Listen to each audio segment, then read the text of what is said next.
তবে ইহুদিরা বেশি চিন্তিত ছিল, কারণ তারা জানতে পেরেছিল যে কোনো ইহুদির ঘরে এমন শিশুর জন্ম হয়নি, তাহলে সেই শিশুটিকে কে হতে পারে। আর এই জন্যই তারা সেখানকার অনেক বাচ্চাকে কিনতে চায়, যেন সেই শিশুটি তাদের দলে আসে। এমনকি টাকার বিনিময়ে অনেক ভণ্ড মহিলার দায়িত্ব দেয় শরীরে কোনো বিশেষ দাগের মাধ্যমে শিশু নবীজিকে খুঁজে বার করার জন্য। একদিন দেখা যায় বাচ্চাদের নাম রাখার উৎসব চলছে, সেখানে বিভিন্ন বাচ্চাদের নাম ঘোষণা করা হচ্ছে আর সবাই মিলে আনন্দ করছে। এর মধ্যে সেখানে আব্দুল মোত্তালেব আসেন শিশু নবীজিকে কোলে নিয়ে তার নাম রাখার জন্য। আব্দুল মোত্তালেব প্রথমে সেই কালো পাথরে হাত রাখেন, তখনই দেখা যায় কাবার সেই দরজার হাতলটি দরজায় বাড়ি মারছিল আর শিশু নবীর শরীর থেকে নূরের আলো বের হচ্ছিল। আব্দুল মোত্তালেব তখন সবার সামনে জনসম্মুখে শিশুটির নাম ঘোষণা করেন মুহাম্মদ। এটা শুনে সেখানে থাকা বিভিন্ন গোত্রের মানুষেরা বলতে থাকে যে এটা আবার কি নাম, এটা তো আমাদের কোনো দেবদেবীর নামের সাথে মেলে না। আসলেই তারা আগে কখনোই মোহাম্মদ নামটি শোনেনি, তাই সেখানে থাকা মানুষগুলো এটা নিয়ে বলাবলি করছিল। তখন সেখানে আবু তালেব সবার সামনে এসে বলে, হে লোক সকল, তোমরা থামো, এই শিশুটির নাম রাখা হয়ে গিয়েছে আর তোমরা কখনোই তা পরিবর্তন করতে পারবে না। এই বলে তিনি সবাইকে থামিয়ে দেন এবং সবাই তার স্বাচ্ছন্দ্যে মেনে নেন। এরপর দেখা যায় আবু লাহাব তার স্ত্রীর সেই দাসীকে ফেরত নিতে এসেছে, যে শিশু নবীকে প্রথমবার দুধ পান করিয়েছিল। ফলে ক্ষুধার্ত নবীজি আর দুধ পান করতে পারছে না। এ নিয়ে আব্দুল মোত্তালেব সরাসরি আবু লাহাবের কাছে আসে এবং এর কারণ জানতে চায়।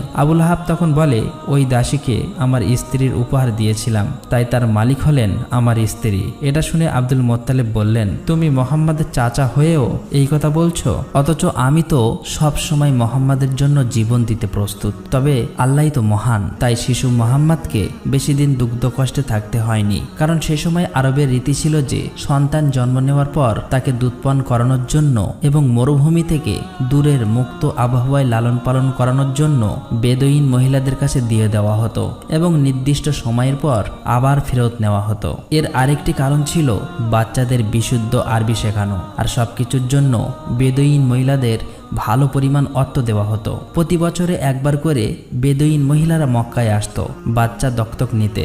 এবারেও অনেক দম্পতি মক্কায় এসেছে।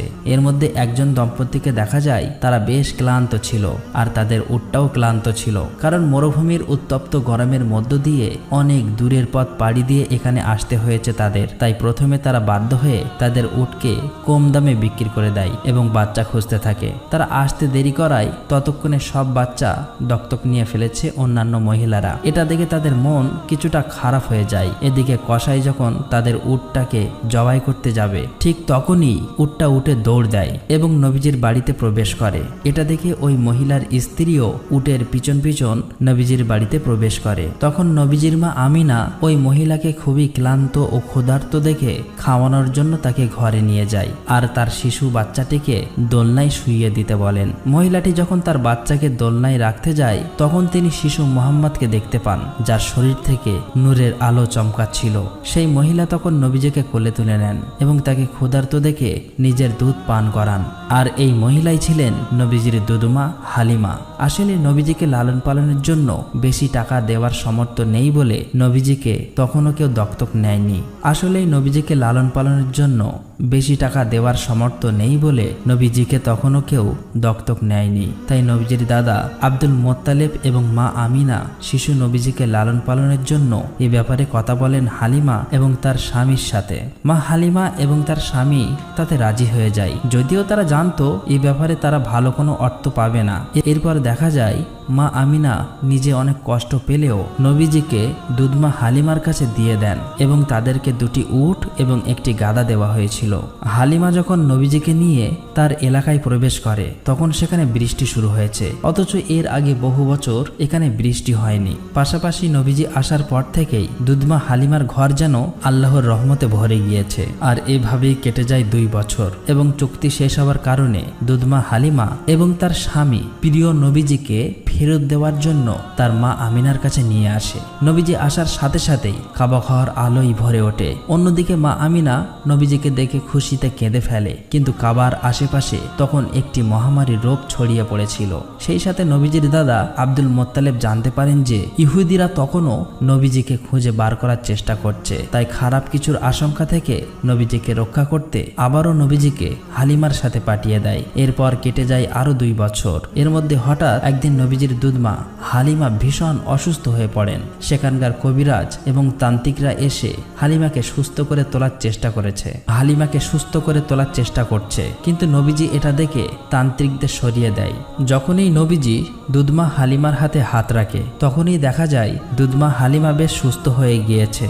আর এটা দেখে তান্ত্রিকরা অবাক হয়ে যায় এবং সেখান থেকে চলে যায়। তবে তান্ত্রিকরা বুঝে গিয়েছিল যে এই সেই বিশেষ শিশু, আর এই খবরটি তান্ত্রিকরা ইহুদিদেরকে জানিয়ে দেয়। ফলে নবীজিকে নেওয়ার জন্য শত্রুরা বিভিন্নভাবে হালিমার ঘরে আক্রমণ শুরু করে। আর এ থেকে হালিমা এবং তার স্বামী নবীজিকে রক্ষা করলেও তারা খারাপ কিছুর আশঙ্কা বুঝতে পেরে হালিমার স্বামী নবীজিকে নিয়ে মক্কার একটি পাহাড়ের উদ্দেশ্যে রওনা হয়। তবে এবারে বিদায় নেওয়ার সময় দুধমা হালিমা কান্নায় ভেঙে পড়ে। নবীজির দাদা এই খবর জানতে পেরে নবীজির কাছে চলে আসেন, আর গুহার মধ্যেই দাদা নাতি কাটিয়ে দেয় প্রায় 1 বছরের বেশি সময়। নবীজির উপস্থিতিতে মরুভূমি তখন প্রাণোচ্ছল হয়ে উঠেছিল। এরপর একদিন মা আমিনা সেই গুহা থেকে নবীজিকে নিয়ে মদিনাতে আসেন তার আত্মীয় স্বজনদের সাথে দেখা করতে এবং তার স্বামী অর্থাৎ নবীজির পিতা আব্দুল্লাহর কবর জিয়ারাত করতে। মূলত নবীজির জন্মের 2 মাস আগেই ব্যবসার কাজে আব্দুল্লাহ মদিনায় এসেছিলেন এবং সেখানে অসুস্থ হয়ে ইন্তেকাল করেছিলেন। তাই মদিনাতেই নবীজির পিতা দাফন করা হয়েছিল।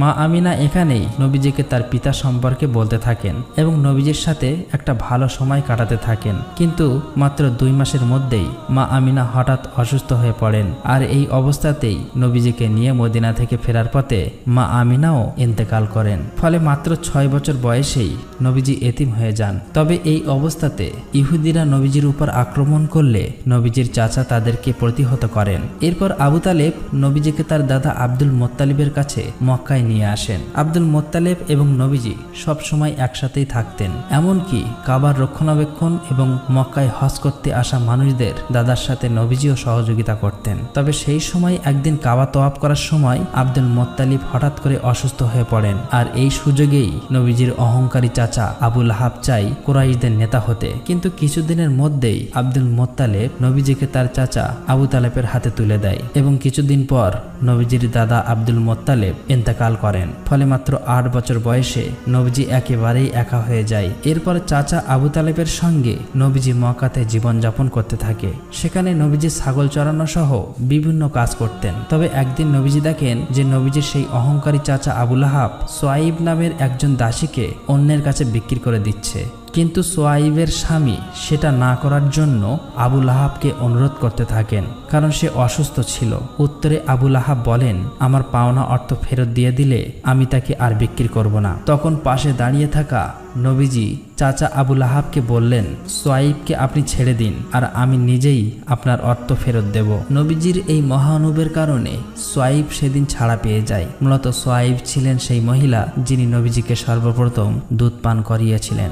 এরপর আরেকদিন নবীজি দেখেন যে একজন লোক তার কন্যা সন্তানকে জীবন্ত কবর দিতে যাচ্ছে। আর সেই সময় লোকটির স্ত্রী তার স্বামীর পায়ে ধরে কান্না করে এটি না করার জন্য অনুরোধ করছে। নবীজি তখন শিশু বাচ্চাটিকে কোলে নিয়ে লোকটির কাছে আসে এবং লোকটিকে বোঝান যে কন্যা সন্তান হলো পিতামাতার জন্য রহমত স্বরূপ। নবীজির কথা শুনে লোকটির মন মায়া মমতায় ভরে ওঠে এবং তার কন্যা সন্তানকে নিজেই কোলে নিয়ে নেয়। এভাবেই দেখতে দেখতে নবীজির বয়স হয়ে যায় 12 বছর। এদিকে তার চাচা আবু তালেব যেহেতু ব্যবসায়ী ছিলেন, তাই আরবের নিয়ম অনুযায়ী প্রতি বছরেই একবার সিরিয়া সফরে যেতেন।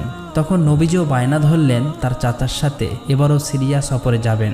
যাত্রা শুরু করার পর প্রতিমধ্যেই বসরা নামের একটি জায়গায় তারা তাঁবু ফেলেন। আর সেই শহরেই একটি গির্জায় ইহুদিদের একজন ধর্মগুরু ছিলেন, যিনি নবীজি এবং তার চাচা আবু তালেব সহ কাফেলার সমস্ত লোকের একটি দাওয়াত খাওয়ায়। এই সময় বালক মোহাম্মদকে দেখে বুঝতে পারেন যে তিনি হলেন শেষ এবং সর্বশ্রেষ্ঠ নবী।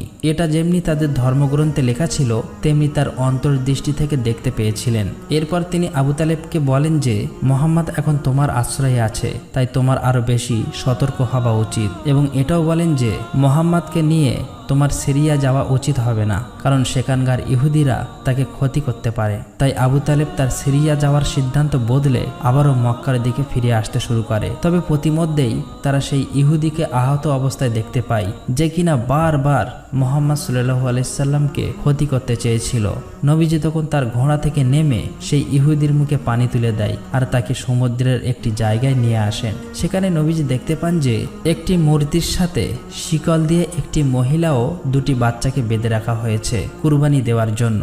আর অন্যদিকে সেখানকার জেলে সম্প্রদায়রা পূজা করছে যেন তাদের দেবতা এই কুরবানি কবুল করে এবং জেলেদেরকে প্রচুর ধনসম্পদ দান করেন। কিন্তু প্রিয় নবী হযরত মুহাম্মদ সাল্লাল্লাহু আলাইহি ওয়াসাল্লাম সেটা দেখে সেই মহিলা